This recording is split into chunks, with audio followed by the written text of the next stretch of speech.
and GMA Sparkle Artist, and our former PBB Collab housemate, Ashley Ortega!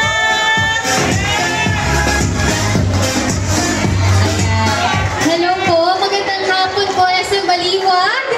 Maraming salamat po for having me here. And of course, maraming salamat din po sa lahat ng pumunta ngayon. To all our press, sa mga honor fans, thank you so much for having me here. And of course, I also want to say congratulations to my honor family. Naku, may bagong store na naman. I remember before, I think mga 2 years ago, pumunta ako sa first store opening nila. Sa ano pa yan? Sa SM Mega Mall. Sorry, Mega Mall. Honor 70! Oo, yun yung parang unang store. With Khalil, right? Yes, with Khalil. Ngayon, grabe, dumadami na yung mga store. Umabot na tayo sa SM Baliwag. And of course, syempre, ang bagong phone nila ng Honor 400 5G. Sobrang na-amaze ako sa phone na to dahil syempre, we're all aware na AI is taking over social media.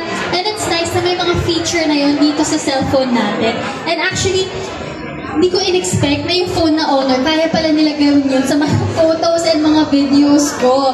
So later, I will show you kung paano gawin yung mga AI features. And to those who are following me on Instagram, actually nagbigay na ako ng mga sneak peek. Nag-post na rin ako ng mga pwedeng i-offer na Honor 400 5G natin.